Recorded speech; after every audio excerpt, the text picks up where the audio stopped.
Welcome to the Mentors Podcast. I'm your host, Emre Yilmaz, and today I'm speaking with Pinar Toprak. She's an Emmy-nominated composer in Hollywood, celebrated for her outstanding contributions to the realms of film, TV, video games, and beyond.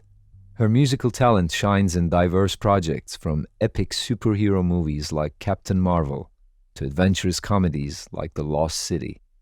Notably, Pinar is the first female composer to score a billion-dollar film. Her talents extend into various other creative domains. She wrote the new theme for NFL's Thursday Night Football, composed and produced the soundtrack for Disney theme parks, wrote and co-produced for Christina Aguilera's live show in Las Vegas, and most recently, she conducted the orchestra for Billie Eilish's performance of No Time to Die at the 2022 Oscars ceremony. And these are just to name a few. In our conversation, we explore a variety of topics, delving into the significance of dedication and persistence that opened the door to her first industry job alongside the legendary Hans Zimmer. We discuss the delicate balance between family and a thriving career, the power of single-pointed focus from an early age, and the nuanced perspectives on success versus fulfillment. We discuss her experience at the Oscars, and how it fulfilled a lifelong dream, and how that infamous slap by Will Smith did not take anything away from her experience. Pinar also shares insights into the importance of honoring oneself, practices for enhancing productivity and well-being, and much more. I hope you find as much inspiration in this conversation as I did, as I reconnected with this extraordinary human being who also happens to be an old friend from our days at the Istanbul State Conservatory. Now I bring you Pinar Toprak.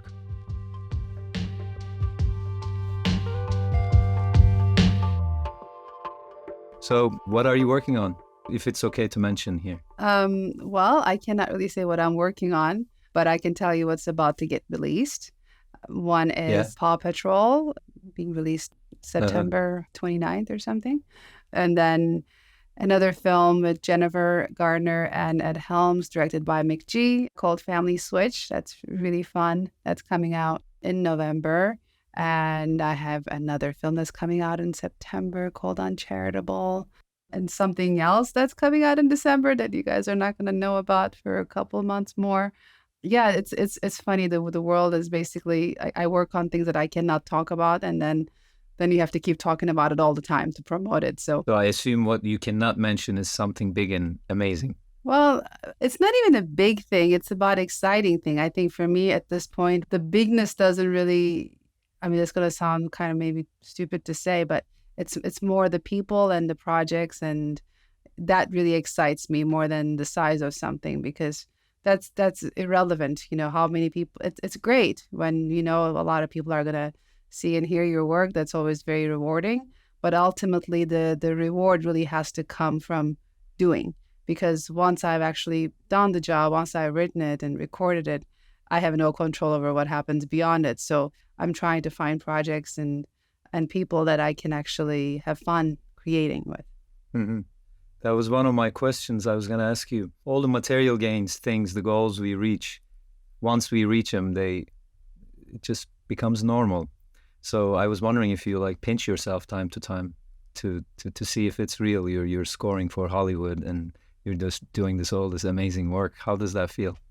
It does feel incredible. It's gonna sound cheesy, but I literally wake up feeling gratitude every morning. I feel it and say it out loud to my kids, to my family, to my boyfriend, to everybody. Then just I don't take anything for granted, because really, I mean, not that long ago, even though I've been doing this for quite some time, in terms of the projects, and certain things have changed after let's say maybe even Fortnite, Justice League, and after that Captain Marvel definitely changed things. But before that, I went through pretty difficult times. I was broke.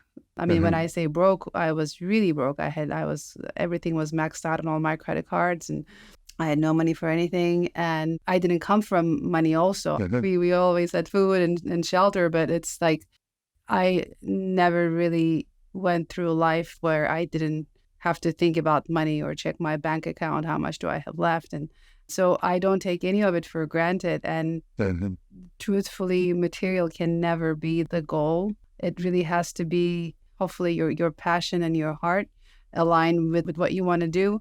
And then hopefully that results in something good and people recognize that. And the material success is a byproduct of that passion, hopefully.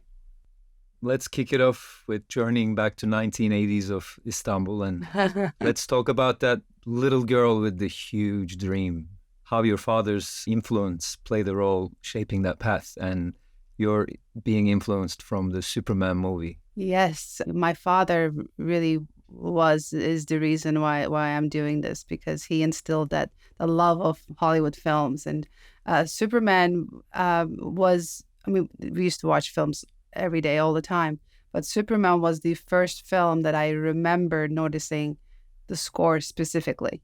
So it really changed things for me. And I remember I had my Walkman and I was recording when it was coming out of TV just so I could hear the music back again. And I really remember like when the TV was muted or the volume was low, the film didn't make the same impact. And all of a sudden, and when the music was on, it changed. So as a kid, realizing that, oh my God, the music is doing all of this, that was really magical. But as you might remember, film scoring field wasn't really a thing in Turkey when we were growing up.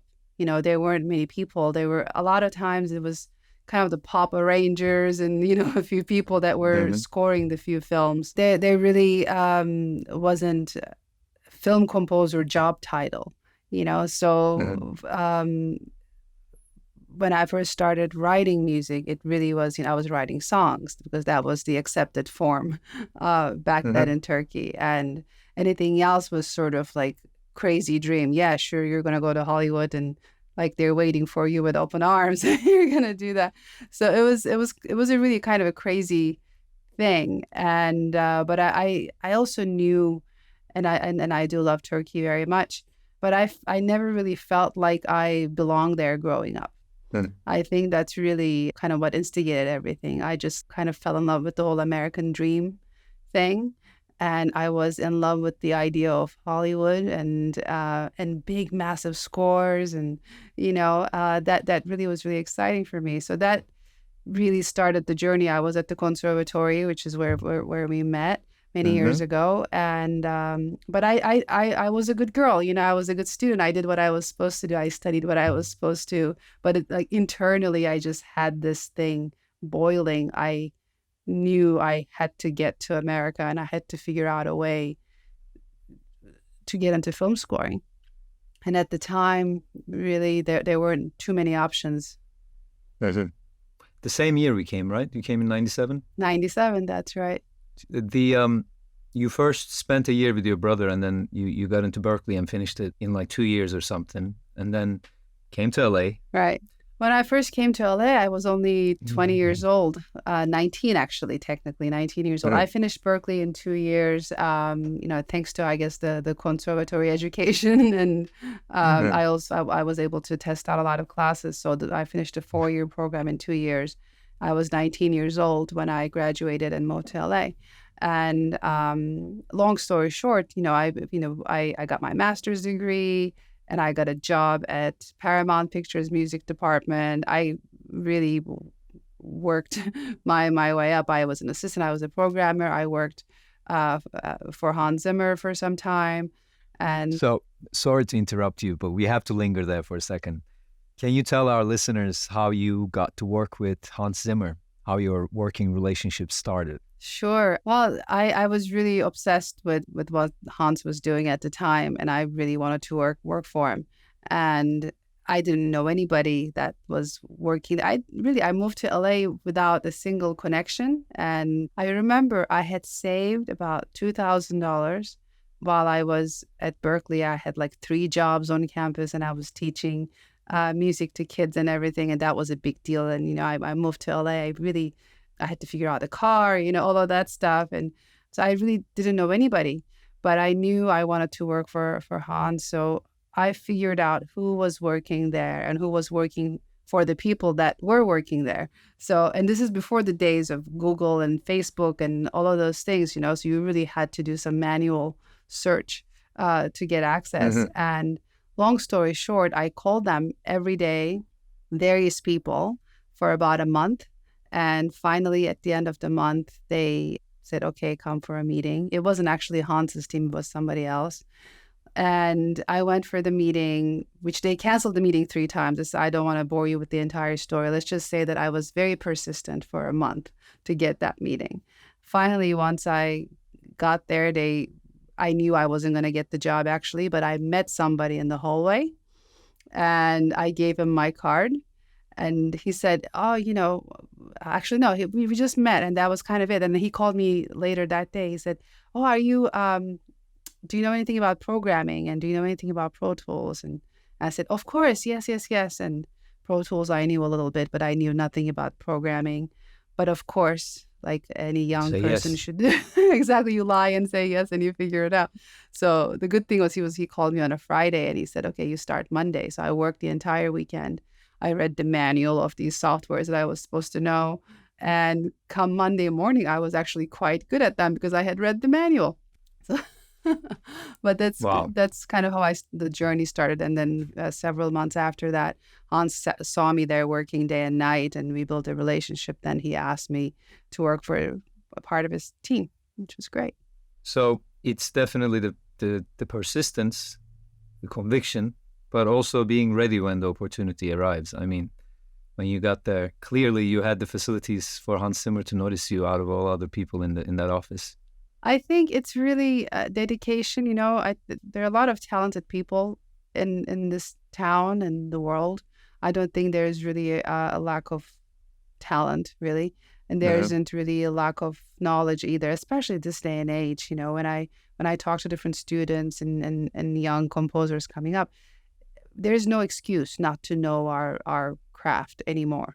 You don't have to go to fancy schools. You don't have to, there's absolutely no excuse. So I think what sets us apart in anything that we do is this passion and persistence. And when people feel that, they want to give you the opportunity and they want to be around you. Your energy kind of becomes infectious. Hmm. Passion and persistence. Would you also say that in any endeavor, like talents, hard work, dedication, drive, numerous other factors, and some luck plays a role, but would you say that what ignited all those elements for you was the single pointed focus you had from an early age? Like you had a dream, you had one single legacy you were going for. Would you say that that's the core of things, what ignited everything else? Absolutely. And there's nothing wrong with finding ourselves and evolving and doing other things Sure. as we get older. Absolutely. But I do think that having a single point of focus really, really helps. It also comes at the cost of other things, meaning, that was the Hmm. one thing that I really put all my energy on. But I do think that when you don't, well, let's put it this way, if you have a plan B, I always say, you end up doing plan B. So most people Hmm. who have other things, oh, if this doesn't work out, I'll just work, at this place or do that. They end up doing that. And when you act in your life as though your life depends on this one thing, you do everything so differently because ultimately your life depends on it. So if you act like your life depends on it, you will persevere in a way that is very different than having the security um, of a plan B. Yeah. And you've done that when you were raising two young children in your 20s. Right. Yeah. I was a mom at the age of 25, and I became a single mom in my early 30s. I pretty much raised them, I would say, because they were 5 and 7, my kids at the time. And they're my two best compositions. They're wonderful. My older son is actually an incredible singer-songwriter, is very talented. And my younger one is an aspiring racing driver. He races go-karts currently, and that's a whole other topic. But they're the best, and they actually they made me work harder because I wanted to provide a good life for them. I wanted to be a good example for them, that dreams can come true if you work hard and if you stay persistent, and they're great. This is a very interesting subject because I find myself debating that all the time. Like, do you exchange your dreams and your life? Yet you didn't, even though your life depended on this goal, you also didn't say, I'm not going to have kids. I don't have time for that. No, because for me, no, there's success and there's fulfillment. A lot of people can be successful at one thing and do that. There's a lot of, there's a lot of examples of that. But for me, real success comes from having it all, so to speak. If I don't have my love to share, I'm very fortunate to be in love with a wonderful man who really supports me and sees me, and my kids who are absolutely amazing. If I didn't have them to share the things that are happening in my professional life, I don't think it would feel the same way for me. And it's such a personal thing. I knew at a pretty young age that I wanted to be a mother. And that was very important for me. And that was never an either or. Of course, there are things that I had to modify and change. And some things were quite difficult, especially when they were younger. I'm not going to sugarcoat it. But I knew that my idea of success and fulfillment includes family and love. That was part of the project. Absolutely. Nice. We were watching Oscars with my partner B, and I told her about you and your appearance there. And it's the first time I know someone on that Oscars stage. So we watched you conduct with so much excitement. I got all emotional and so proud. And as we were about to celebrate you after your performance, Will Smith slapped Chris Rock. I mean, come on. So I'm really curious, how was that perceived where you were? We finished our bit, and then you have to, we were backstage, and then you have to get out and kind of enter the house. They enter the main seating area, like from the other way, right? So this happened. So we came back, and then you can only enter during commercial breaks. So while the show is actually going on, we have to actually wait. There are doors, and there's actually monitors, the TV monitors. So we're seeing what's being telecasted, but we can't actually hear anything. There's no audio. So we're all waiting, and Billie Eilish was there too. Like, we were all waiting by the door to get back inside the Dolby Theater. And all of a sudden we see the slap and everything, and we couldn't really understand what was going on because there was no audio. And we're like, okay, is this part of a joke? And I mean, we didn't really understand it. And then once they let us in, funny thing was, most people that were actually even in there, they were Googling what's going on, but they're actually like there. It's really, really funny.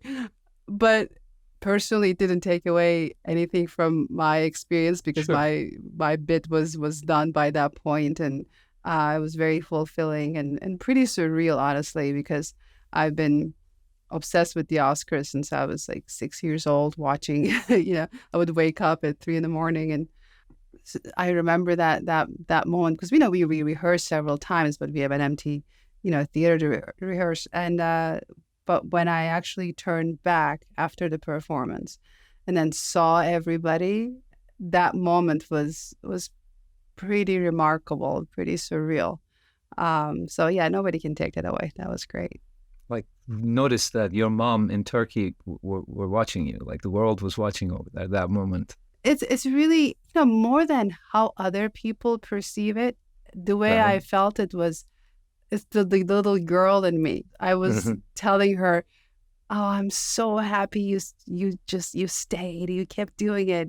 So it was like this internal talk to my child self, like, I'm so glad you didn't give up. Wow, that's so amazing.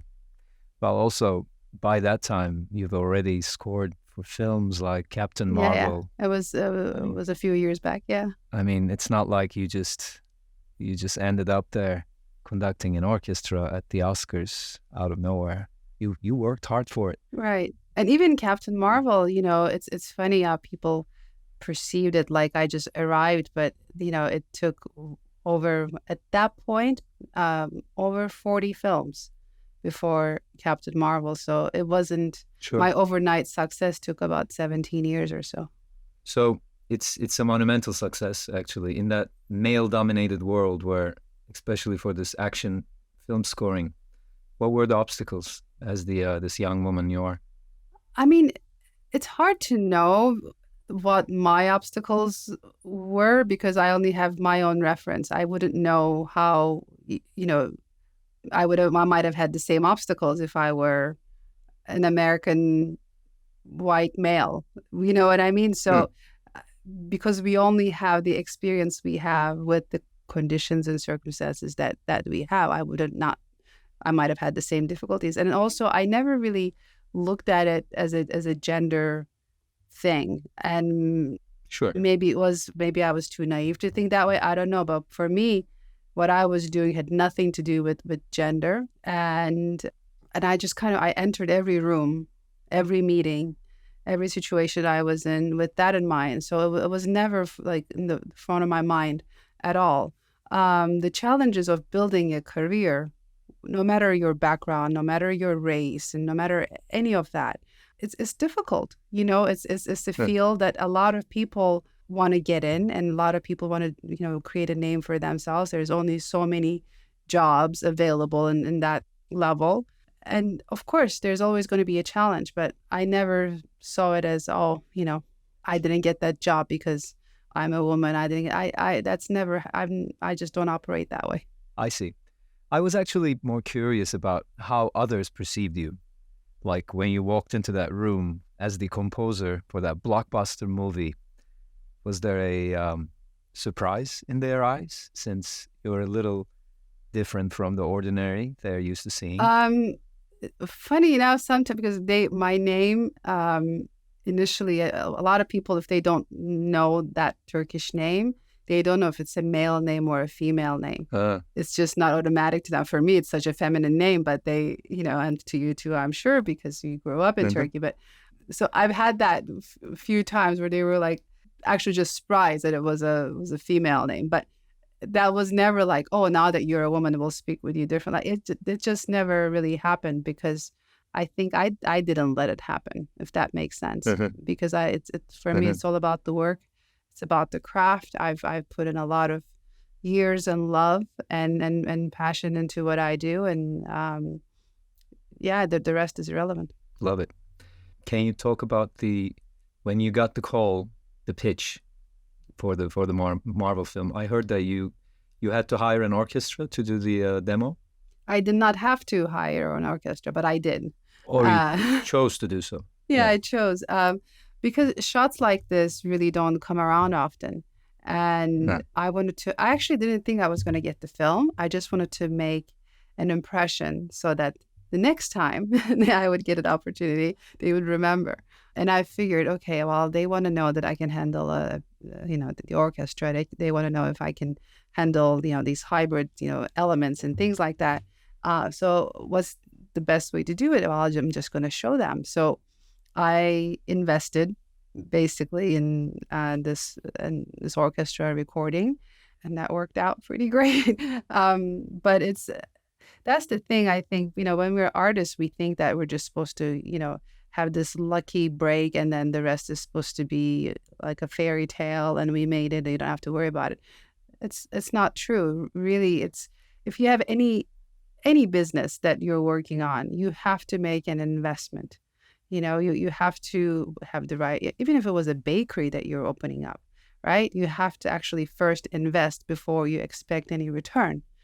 So why would it be any different as an artist, right? So that's kind of how I saw it. And to this date, I have, of course, the creative side. I'm very interested in. That's what lights me up. But the business side of it is very intriguing to me as well. And I always have that business side in mind also. That's amazing. Is that a usual practice? Do the film score composers, do they go ahead and hire big orchestras and do their demos? Or is it something that unique to you? I'm pretty sure other people have done it, especially, I think because we're it's like a video game. We're trying to unlock the next level all the time, right? Because it's also human nature. Wherever I am, I always want the next level up. And sometimes for that next level to get activated, you need to do something that's out of the ordinary. And I think actually more and more, there's actually a lot more opportunities for composers to record. They can use, Eastern European orchestras, remotely and things like that. They don't have to. What I did was I recorded at Warner Brothers with a 70-piece orchestra, and I hired a video crew to shoot the whole thing. So it was it was an ambitious endeavor, that's for sure. But there's so many ways of letting people know that you're serious about what you're doing and you don't mind putting all your effort into it. I love it. So I'm curious about something in the films when huge teams of people working on just on sound. What is the collaboration like with the composer, with the sound design team? Because they go hand in hand when we hear the end product. How does it work? Do you get into a room together and just exchange ideas? Do they? Sometimes, Who's first? well, it's all kind of evolving at the same time. We're all part of the Mhm. post-production process. And with some projects, when you don't know where the sound stops, music begins, if it's a Yeah. very sound design kind of thing, you really need to have a lot of interaction together and discuss. And sometimes, for example, years ago, I did this TV show called Krypton. And speaking of Superman, that was about Superman's grandfather. And that was a really, really great show to be a part of. And at the time when we were talking, like there isn't really a sound established for Krypton, because the Superman story is Superman on Earth, right? So Krypton, we could actually do a whole bunch of like weird, sound design elements and a whole other world, really. So when we used to do our spotting sessions, which for those that don't know, spotting session is when the composer sits down with the filmmakers and we talk about where the music goes. This is where it starts, this is where it ends, and this is what we want to, accomplish during the scene. So we have that initial meeting to kick off the project. And so for Krypton, our spotting sessions included the sound team as well.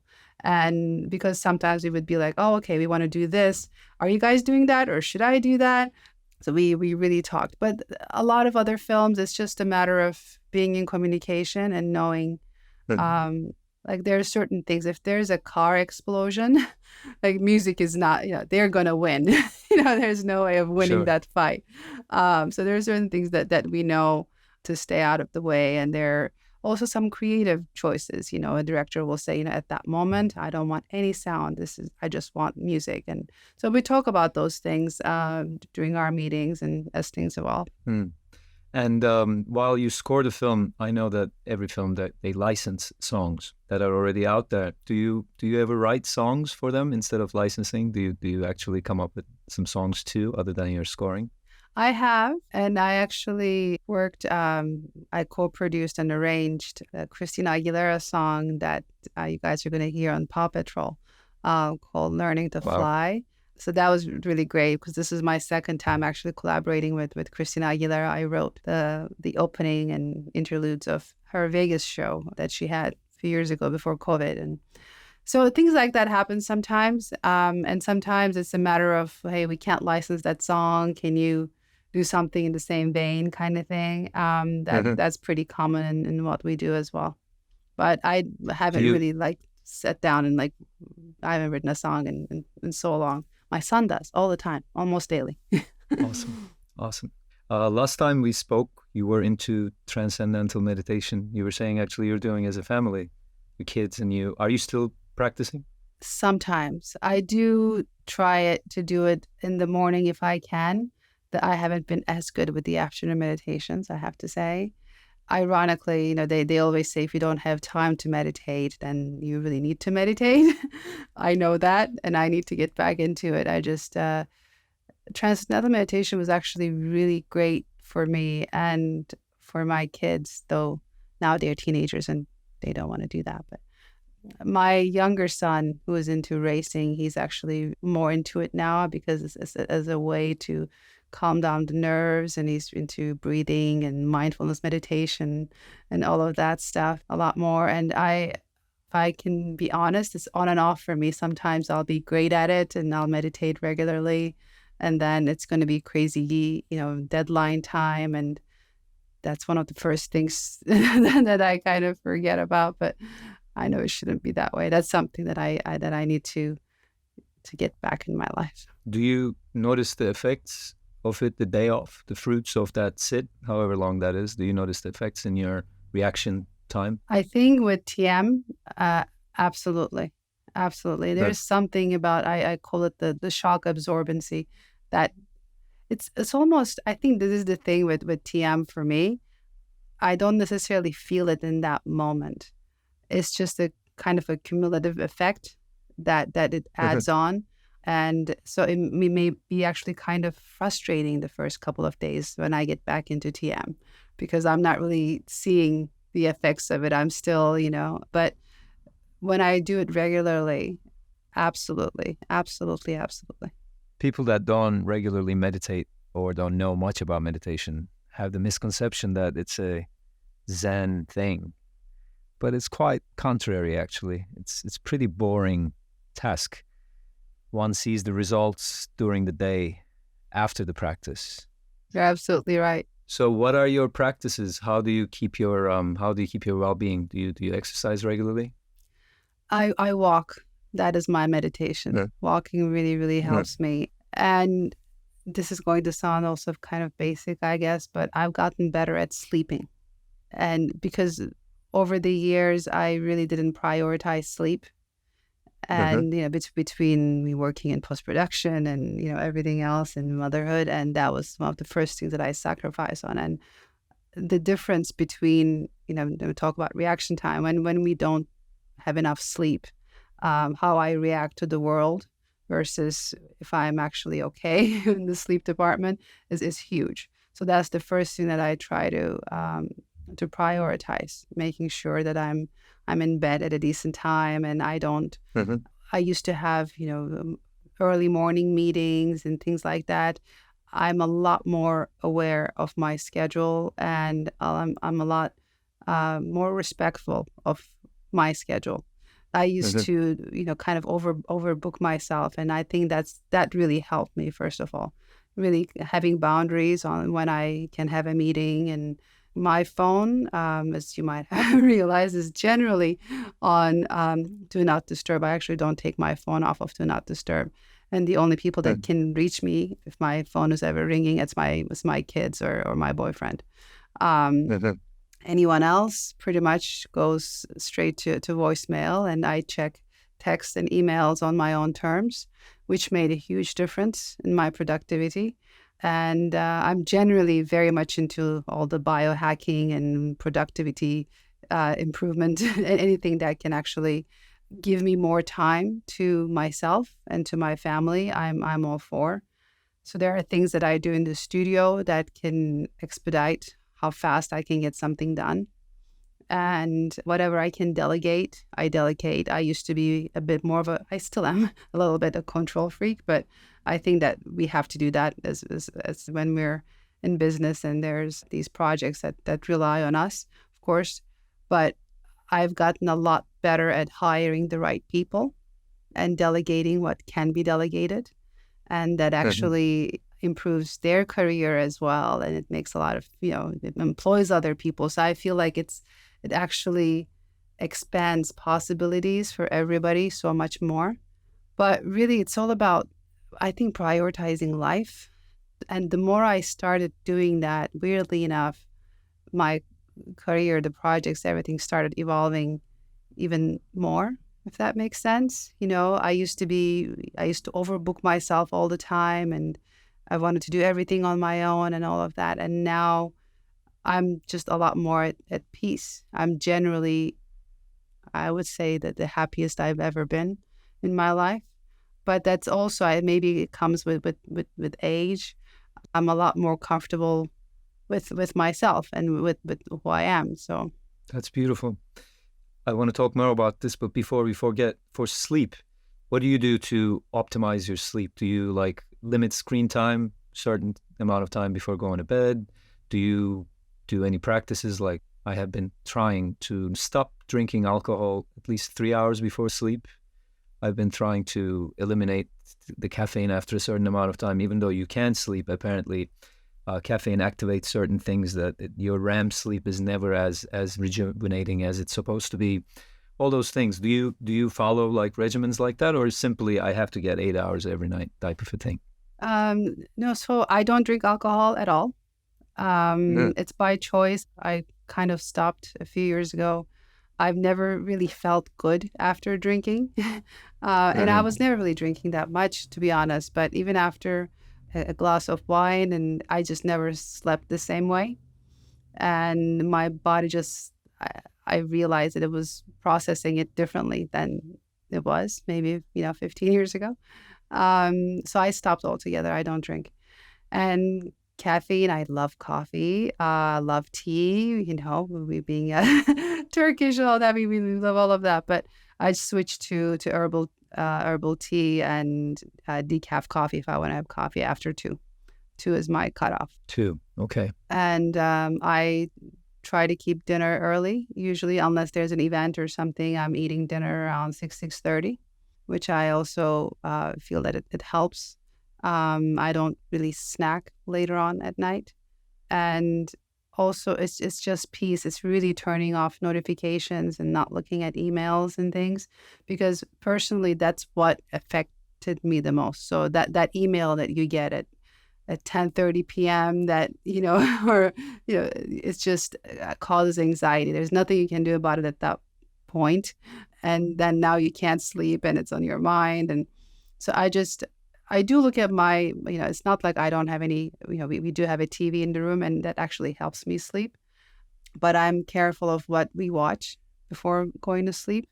So usually something that's more of a feel-good thing, because a lot of times for me, the sleep issues come from psychological things like anxiety. If I'm thinking about something and kind of ruminating over it, that's why I can't sleep.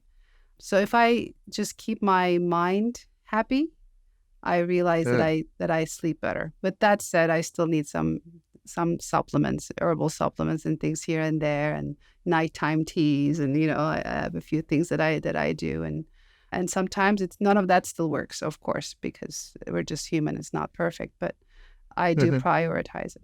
And how many hours do you shoot? In an ideal world, minimum 7 hours, 7 to 8, and then like this morning, because the last few nights, for example, my older son, he's been in the studio working on his own stuff, not my studio, but elsewhere. And he was coming home at 3 a.m. And of course, as a Turkish mom, I can't sleep till he gets home.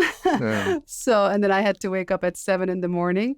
all those days. So I was completely sleep deprived for a few days. But this morning, Stefan, my boyfriend, was like, okay, I'm going to take the kids to school, and he just sleeps. So this morning, I actually slept in quite a bit, and I feel like a new person. Nice. You look rested. You don't look tired to me. I feel good, thanks. Is he recording his first album or something? He's something like that. Yeah, nice, exciting. Yeah. Yeah, I remember meeting them. They were amazing years ago. Yeah. They're kids now. They got to be like almost young adults. How old are they now? So Noah's going to be 18 in December, and Ren is 15. So 15 and 17 right now, yeah. Going back to honoring oneself, before you were just for the craft, just for this dream, you would just not sleep, you would just book yourself crazy and all sorts of things. And you said the moment you stopped doing that, even actually work became better. Can you talk about that a little bit? I think I didn't know how to prioritize me. I thought growing up, there's these things that we're supposed to do, right? You're supposed to earn this much, work these things, and be this kind of a parent and do all of that. Even, for example, I was cooking for my kids all the time. Like when they were going to school, even their lunch boxes, I made everything from scratch, and I would write handwritten notes and all of that. It was really cute. I was that mom. And then at some point I realized they're teenagers, and we all have like Uber Eats and all of those things. And I basically told them that I can either be in the kitchen cooking for you guys, or I can actually be with you guys. And they're like, we don't care where we get food from. And, it's just so simple things like that. Of course, I still cook sometimes. I like to cook, but you just kind of realize, okay, all these things that I added to my day were wearing me out. I didn't even realize it. So now I don't feel as guilty when I want to go for a walk, when I want to spend, if I have a morning off, go get a facial, or, go get a massage or something like that, where I just always felt like I had to be doing something all the time. So that alone just relaxed me. And I think that peace, and even, for example, I kind of stopped wearing makeup a few years ago. That's been great, because now if I have a meeting, I just kind of go, and I don't really, not that I don't care, but I'm more okay with who I am. Whereas growing up, I felt like, oh, I had to look a certain way, I had to do certain things, and now I'm just like, okay, well, this is what I'm working with. I'm gonna get out the door and have that meeting, and I don't know. I think I'm just generally more at peace, and the more at peace I am with everything, then everything else resolves itself. I don't know. That's really good. I mean, wisdom is a thing, right? As we age. Yeah, absolutely. Because we start realizing what actually matters and what doesn't. Because I don't think we know that really until we realize, like, oh, all these things that I've been doing, that's not really, like, that's not the biggest payoff in life, you know? Mm-hmm. So before we close, clearly the dream is never ending, and I know your love for the legacy you want to leave here. That's what drives you. Is there a moonshot still in your life? Yes. It's funny how when I first started to kind of evolve my career, I had to prove that I could write action and all these big projects that I wanted to score.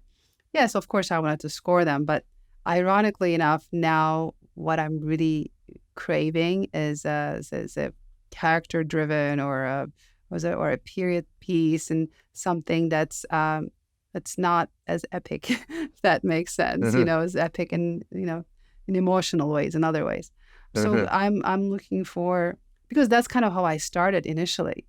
But weirdly enough, I wasn't, I'd done a few projects, and then I kind of hopped on this like action epic stuff wagon, and then that's kind of where, once people see you as doing one thing, you get a bit pigeonholed there. So my next thing is hopefully being involved with projects and with filmmakers that allow me to show that side of myself that's been dying to come out. And so hopefully that's the next path. But there are also so many other Okay. things that I want to do, of course. Do you want to talk about them? Nope. Because I don't want to jinx it. Keep But them in. yeah, I think, there's so many things to experience and do in life. For me, it's never going to end. And maybe I don't know if that's a blessing or a curse, but I'm always excited about the next thing. Evolution is important to me. So there's always a next thing. So, what would be your biggest advice to people starting out in your path? Well, first of all, you need to be good at what you do, whatever it is, whatever field that you're in. First, know your craft and improve your craft. That goes without saying, because nothing is going to happen. You could be the luckiest person, you could, but you might get a job, but you're not going to have a career unless you're good at your craft. So in order to have a solid career, that just goes without saying. And also networking, because you could be the greatest in your field, but if nobody knows that you can do that, that's also not super meaningful.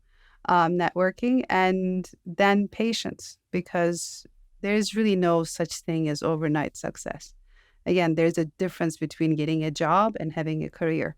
And those things really, you can't have a career without your craft being great, you being good with people and handling business well, and then persistence and patience, because it really requires years. And I don't know, it's just, I've heard so many no's. I could tell you so many stories about how many no's I've heard in my career, but you just keep going. I think that's probably the most important thing I can say. Just keep going.